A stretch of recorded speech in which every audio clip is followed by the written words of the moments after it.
Yung konteksto natin sa 1 Corinthians chapter 6 verse 12, ang sabi po dyan ni Pablo sa mga taga-Corinto, malaya akong makakagawa ng kahit na ano, ngunit hindi lahat ng bagay ay nakakabuti.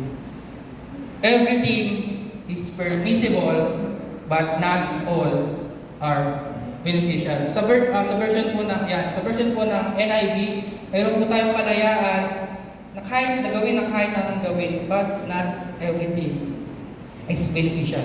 Para mas maunawaan po natin kung bakit din po sinulatan ni Pablo yung mga taga-Corinto, konting background lang po sa bayan ng Corinto. Next slide po. Kung bakit din sinulat ni Pablo, yung unang Corinto is, para po sa kalaman na lahat, ang bayan po ng Corinto was a pagan country under Greece. Mayaman na bayan po itong bayan ng Corinto at under po sila ng Greece.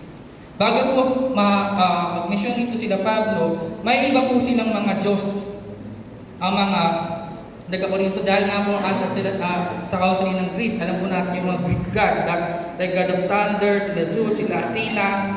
Diba? Yan yung mga sinasamba ng mga tao sa Corinto bago dumating yung mabuting balita sa kanila.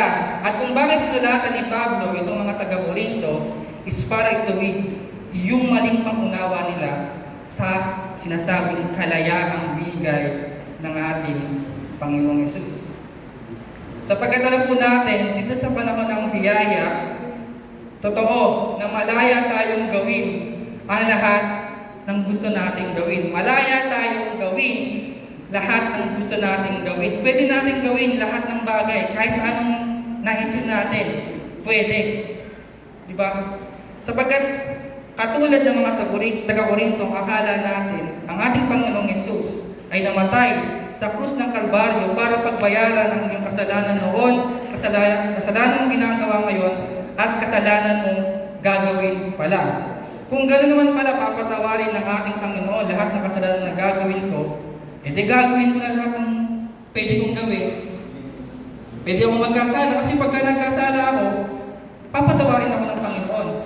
Yan yung pangunawa ng mga taga-Corinto. Pero ang tunay na mensahe po na kamatay ng ating Panginoong Hesus, next slide po, namatay ang ating Panginoong Hesus sa krus ng Kalbaryo for us to be free from sin, not free to sin.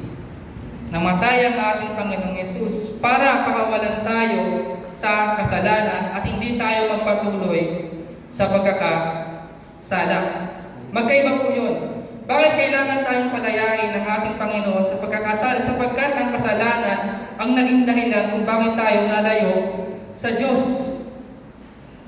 At kung hindi dahil sa ating Panginoong Kristo, hanggang ngayon tayo ay alipin ng kasalanan. Kaya tayo minsan hirap tayong lumapit sa ating Panginoon sapagkat tayo ay nakakadena sa kasalanan. Di ba minsan kung pagkakagawa tayo ng pagkakasala o nagkaroon tayo ng kasalanan sa mga magulang natin, sobrang hirap lumapit sa mga nanay at tatay natin. Sapagkat alam natin na nakagawa tayo ng pagkakamali.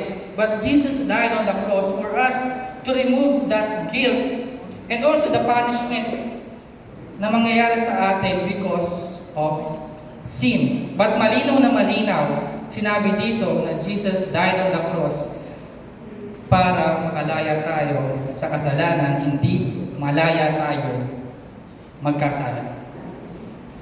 Yun dapat, yung pangunawa, yun yung dahilan kung bakit sinulatan ni Pablo itong mga taga-Corinto, sapagkat sila patuloy na namumuhay pa rin sa pagkakasala despite nalaman nila yung magandang balita. Ano po ba yung mga kaganapan sa Corinto? Unang-una, next slide po.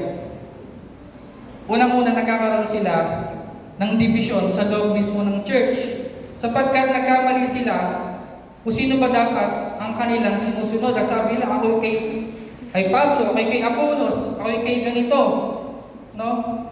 Hindi lang naunawaan na dapat sinusunod natin at ang pinakaulo natin ng ating congregation, ng ating iglesia, ng ating pagsunod ay ang mismo ating Panginoon Jesus. But sa Corinto, nagkakaroon sila ng pagkakahati-hati kung sinong leader ang kanila susundin. Pangalawa, yung tinotolerate nila yung immoralidad at yung makasalanan pamumuhay. Tulad ng sinabi ko kanina, akala nila na okay lang magkasala.